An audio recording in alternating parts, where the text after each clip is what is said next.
ಮರುಸಿಂಚನ ವಿದ್ಯಾರ್ಥಿಗಳ ಅಭ್ಯಾಸ ಪುಸ್ತಕ ಮಾಲಿಕೆಯಲ್ಲಿ ಗಣಿತ ವಿಷಯಕ್ಕೆ ಸಂಬಂಧಪಟ್ಟಂತೆ ಒಂದು ಪುನರ್ಮನನ ಹಾಳೆ 24. ಇದು ಏನಾಗಿದೆ, ಬುನಾದಿ ಹಂತಕ್ಕೆ ಸಂಬಂಧಪಟ್ಟಿರ್ತಕ್ಕಂಥ ಕೊನೆಯ ಒಂದು ಪುನರ್ಮನನ ಹಾಳೆಯಾಗಿದ್ದು, ವಿದ್ಯಾರ್ಥಿಗಳು ಇಲ್ಲಿವರೆಗೆ ನಾವು ಸುಮಾರು 23 ಪುನರ್ಮನನ ಹಾಳೆಗಳಿಗೆ ಪರಿಹಾರಗಳನ್ನು ಕಂಡುಕೊಂಡಿದ್ದೇವೆ.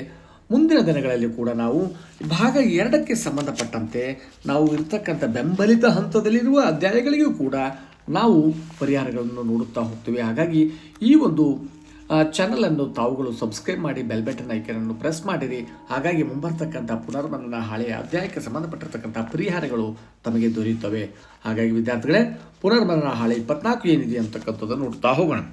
ಇಲ್ಲಿರ್ತಕ್ಕಂಥ ಪುನರ್ಮನನ ಹಾಳೆ ಅಂಕಿಅಂಶಗಳ ಕೋಷ್ಟಕ, ಚಿತ್ರನಕ್ಷೆ ಮತ್ತು ಸ್ತಂಭನಕ್ಷೆಗೆ ಸಂಬಂಧಪಟ್ಟಿರ್ತಕ್ಕಂಥದ್ದು.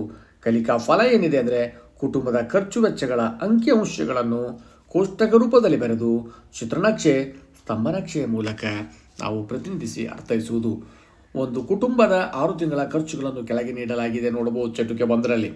ಸೊ ಇದನ್ನು ತೆಗೆದುಕೊಂಡು ನಾವು ನಕ್ಷೆಯನ್ನು ರಚಿಸಬೇಕಾಗುತ್ತೆ. ನೋಡಿ, ದಿನಸಿಗೆ 5,000, ಬಾಡಿಗೆಗೆ 4,000, ಬಟ್ಟೆಗೆ 2,000, ಶಿಕ್ಷಣಕ್ಕೆ 4, ಉಳಿತಾಯ 2, ಇತರೆ 1 ಅಂದಾಗ ಮೇಲಿನ ದತ್ತಾಂಶಗಳಿಗೆ ಒಂದು ಸ್ತಂಭನಕ್ಷೆಯನ್ನು ರಚಿಸಬೇಕಾದರೆ ಎಕ್ಸ್ ಅಕ್ಷದಲ್ಲಿ 1 ಸೆಂಟಿಮೀಟರ್ಗೆ 1 ವಿಷಯ, ವೈ ಅಕ್ಷದಲ್ಲಿ 1 ಸೆಂಟಿಮೀಟರ್ಗೆ 1,000 ಅಂತೇಳಿ ನಾವು ಇಲ್ಲಿ ನಕ್ಷೆಯನ್ನು ಬರೆಯಲಾಗಿದೆ, ತಾವುಗಳು ಗಮನಿಸಬಹುದಾಗಿದೆ.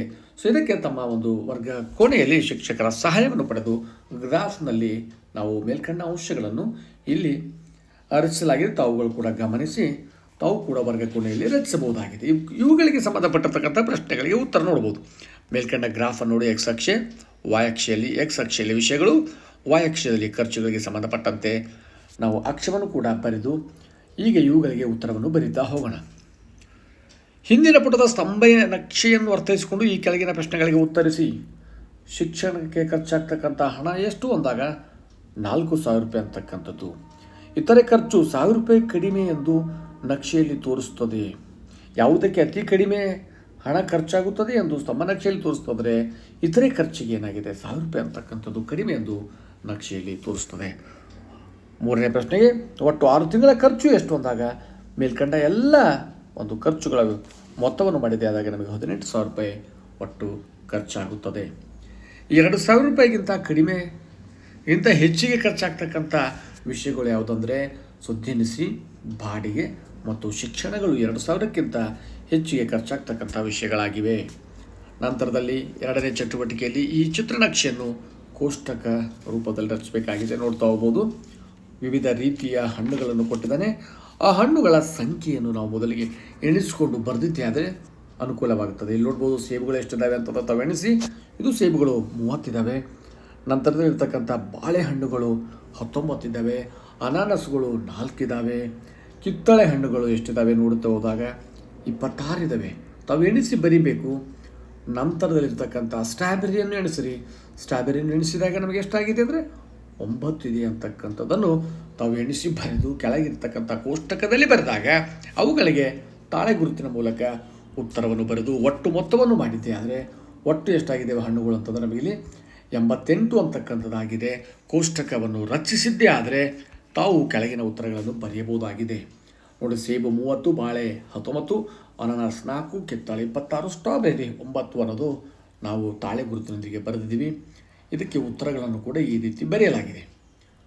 ಚಿತ್ರದಲ್ಲಿ ಕಿತ್ತಳೆ ಹಣ್ಣುಗಳ ಸಂಖ್ಯೆ ಎಷ್ಟಿದೆ? ತಾವು ಈಗಾಗಲೇ ಮೇಲ್ಗಡೆ ಎಣಿಸಿ ಬರೆದಿದ್ದೀರಿ. 26 ಹಣ್ಣುಗಳು ಕಿತ್ತಳೆ ಹಣ್ಣುಗಳಾಗಿವೆ. ಸರಿ ಸಂಖ್ಯೆಯಲ್ಲಿರ್ತಕ್ಕಂಥ ಹಣ್ಣುಗಳು ಯಾವುದು ನೋಡಿ, ಸರಿ ಸಂಖ್ಯೆಯಲ್ಲಿರ್ತಕ್ಕಂಥದ್ದು ಇಲ್ಲಿ ನೋಡಿದಾಗ ತಮಗೆ ಗೊತ್ತಾಗ್ತದೆ. 30, 4, 26 ಯಾವುದಾಗಿದೆ? ಅದು ಸೇಬು, ಅನಾನಸ್ ಮತ್ತು ಕಿತ್ತಳೆ ಹಣ್ಣು ಅಂತಕ್ಕಂಥದ್ದನ್ನು ಇಲ್ಲಿ ನಾವು ಬರೆದಿದ್ದೀವಿ, ತಾವು ನೋಡಬಹುದು. ಚಿತ್ರದಲ್ಲಿರ್ತಕ್ಕಂಥ ಒಟ್ಟು ಹಣ್ಣುಗಳ ಸಂಖ್ಯೆ ಎಷ್ಟಾಗಿದೆ? ನಾವು ಈಗಾಗಲೇ ಮೊದಲಿಗೆ ಮಾಡಿದ್ದೀವಿ ಮೊತ್ತ, ಅದು 88 ಆಗಿದೆ. ಅನಾನಸ್ ಸಂಖ್ಯೆ ಎಷ್ಟಾಗಿದೆ? 4 ಅಂತಕ್ಕಂಥದ್ದು ಉತ್ತರವನ್ನು ಇಲ್ಲಿ ಬರೆಯಲಾಗಿದೆ. ಚಟುವಟಿಕೆ 3, ನಿಮ್ಮ ಕುಟುಂಬದ ಹಿರಿಯರನ್ನು ಸಂಪರ್ಕಿಸಿ 1 ತಿಂಗಳಲ್ಲಿ ಕುಟುಂಬ ನಿರ್ವಹಣೆಗೆ ಆಗ್ತಕ್ಕಂಥ ಖರ್ಚನ್ನು ಕೇಳಿ ಪಟ್ಟಿ ಮಾಡಿ ಸ್ತಂಭ ನಕ್ಷೆಯನ್ನು ಬರೀಬೇಕಾಗುತ್ತೆ. ಇದು ಅವರವರ ಕುಟುಂಬಗಳಿಗೆ ಸಂಬಂಧಪಟ್ಟಿರ್ತಕ್ಕಂಥದ್ದು ಬೇರೆ ಬೇರೆ ರೀತಿಯಲ್ಲಿರ್ತದೆ.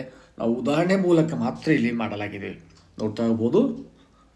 ದಿನಸಿ ಪದಾರ್ಥಕ್ಕೆ 6,000, ವಿದ್ಯುತ್ ಬಿಲ್ಲಿಗೆ 1,000, ಬಾಡಿಗೆಗೆ 4,000, ಆಸ್ಪತ್ರೆಗೆ 2,000, ಮಕ್ಕಳ ವಿದ್ಯಾಭ್ಯಾಸಕ್ಕೆ 8, ಇತರೆ 3,000 ಅಂತಂದರೆ ಒಟ್ಟಾರೆಯಾಗಿ 24,000 ರೂಪಾಯಿಗಳ ವೆಚ್ಚಗಳನ್ನು ಇಲ್ಲಿ ಮಾಡಿ ಬರೆಯಲಾಗಿದೆ, ತಾವು ನೋಡಬಹುದು. ಈ ದತ್ತಾಂಶಗಳಿಗೆ ಒಂದು ಸ್ತಂಭನಕ್ಷೆಯನ್ನು ಕೂಡ ನಿರೂಪಿಸಿ ಅಂತ ಹೇಳ್ತಾನೆ. ಸ್ಕೇಲನ್ನು ಅಲ್ಲೇ ಕೊಟ್ಟಿದ್ದಾನೆ. ಏನು ಕೊಟ್ಟಿದ್ದಾನೆ ಸ್ಕೇಲ್ ಅಂತಂದರೆ ಎಕ್ಸ್ ಅಕ್ಷ 1 ಸೆಂಟಿಮೀಟರ್ ಅಂದರೆ ಒಂದು ವಿಷಯ, ವಾಯ್ ಅಕ್ಷ 1 ಸೆಂಟಿಮೀಟರ್ ಅಂದರೆ 1,000. ಸೊ ನೋಡ್ಬೋದು ಇಲ್ಲಿರ್ತಕ್ಕಂಥ ಗ್ರಾಫ್ನಲ್ಲಿ ನಾವು 1 ಸೆಂಟಿಮೀಟರ್ಗೆ ತೆಗೆದುಕೊಂಡಿಲ್ಲ, ಏಕೆಂದರೆ ಇದು ಚಿಕ್ಕದಾಗಿರ್ತಕ್ಕಂಥ ಗ್ರಾಫ್ ಇರೋದ್ರಿಂದ ಎಕ್ಸ್ ಅಕ್ಷದಲ್ಲಿ ಅರ್ಧ ಸೆಂಟಿಮೀಟರ್ಗೆ ನಾವು ಒಂದು ವಿಷಯವನ್ನು ತೆಗೆದುಕೊಂಡಿದ್ದೀವಿ. ಸೊ ತಾವುಗಳು ದೊಡ್ಡ ಗ್ರಾಫನ್ನು ತೆಗೆದುಕೊಂಡು ಅದರಲ್ಲಿ ಈ ಒಂದು ಮೇಲ್ಕಂಡ ಅಂಶಗಳನ್ನೆಲ್ಲವೂ ಕೂಡ ಗ್ರಾಫ್ನಲ್ಲಿ ಸೂಚಿಸಬಹುದು. ಇಲ್ಲಿ ಒಂದು ಉದಾಹರಣೆ ರೂಪದಲ್ಲಿ ಮಾತ್ರ ಅರ್ಧ ಸೆಂಟಿಮೀಟರ್ ಎಕ್ಸ್ ಅಕ್ಷಕ್ಕೆ ಏನಾಗಿದೆ, ಎಕ್ಸ್ ಅಕ್ಷದಲ್ಲಿ ನಾವು ವಿಷಯಗಳಿಗೆ ಸಂಬಂಧಪಟ್ಟಿರ್ತಕ್ಕಂಥದ್ದು ಬರೆದಿವಿ. ಏನಾಗಿದೆ ಅಂದರೆ ಆ ತಿಂಗಳಲ್ಲಿ ಖರ್ಚು ಎಷ್ಟಾಗ್ತಾ ಇದೆ ಅಂತಕ್ಕಂಥದ್ದು, ಸೊ ದಿನಸಿ ಪದಾರ್ಥದ್ದು ಮತ್ತು ವಿದ್ಯುತ್ ಬಿಲ್ಲು, ಬಾಡಿಗೆ, ಆಸ್ಪತ್ರೆ ಮತ್ತು ಮಕ್ಕಳ ವಿದ್ಯಾಭ್ಯಾಸ ಮತ್ತು ಇತರೆ ಈ ರೀತಿಯಲ್ಲಿ ಬರೆದು ನಕ್ಷೆಯನ್ನು ಹಾಕಿದ್ದೀವಿ. ತಾವುಗಳು ಕೂಡ ತಮ್ಮ ಮನೆಯಲ್ಲಿ ಒಂದು ದೊಡ್ಡ ಗ್ರಾಫನ್ನು ತೆಗೆದುಕೊಂಡು 1 ಸೆಂಟಿಮೀಟರ್ ಸ್ಕೇಲ್ ಪ್ರಕಾರ ಗ್ರಾಫನ್ನು ಹಾಕಬಹುದಾಗಿದೆ. ಇದು ಕೇವಲ ಮಾದರಿಯಾಗಿದೆ. ತಮ್ಮ ಕುಟುಂಬದಲ್ಲಿ ಖರ್ಚಾಗ್ತಕ್ಕಂಥ ಒಂದು ವಿವರವನ್ನು ಪಡೆದುಕೊಂಡು ಕುಟುಂಬದ ಮುಖ್ಯಸ್ಥರಿಂದ ತಾವುಗಳು ಕೂಡ ಗ್ರಾಫನ್ನು ರಚಿಸಬಹುದಾಗಿದೆ. ಹಾಗಾಗಿ ವಿದ್ಯಾರ್ಥಿಗಳೇ, ಇಲ್ಲಿವರೆಗೆ ನಾವು ಸುಮಾರು 1 ರಿಂದ 24ರವರೆಗೆ ಬುನಾದಿ ಹಂತಕ್ಕೆ ಸಂಬಂಧಪಟ್ಟಿರ್ತಕ್ಕಂಥ ಎಲ್ಲ ನಾವು ಒಂದು ಪುನರ್ಮನನ ಹಾಳೆಗಳಿಗೆ ನಾವು ಪರಿಹಾರವನ್ನು ನೋಡಿದ್ದೇವೆ. ಸೊ ಮುಂದಿನ ದಿನಗಳಲ್ಲಿ ನಾವು ಮತ್ತೆ ಇದರ 2ನೇ ಭಾಗ ಏನಾಗಿದೆ, ಬುನಾದಿ ಹಂತ ಮುಗಿದ ನಂತರ ಬರ್ತಕ್ಕಂಥ ಹಂತ ಏನಾಗಿದೆ ಅಂದರೆ ಬೆಂಬಲಿತ ಹಂತ ಅಂತಕ್ಕಂಥದ್ದು. ಸೊ ಬೆಂಬಲಿತ ಹಂತದಲ್ಲಿ ಕೂಡ ಸುಮಾರು ನಮಗೆ 24 ಅಲ್ಲಿಯೂ ಕೂಡ ನಮಗೆ ಪುನರ್ಮನನ ಹಾಳೆಗಳಿವೆ. ಹಾಗಾಗಿ ಅವುಗಳ ವಿಡಿಯೋಗಳು ಕೂಡ ಈ ಒಂದು ಚಾನಲ್ನಲ್ಲಿ ಬರ್ತಾ ಇದೆ, ತಾವುಗಳು ವೀಕ್ಷಿಸಬಹುದು. ಧನ್ಯವಾದಗಳು.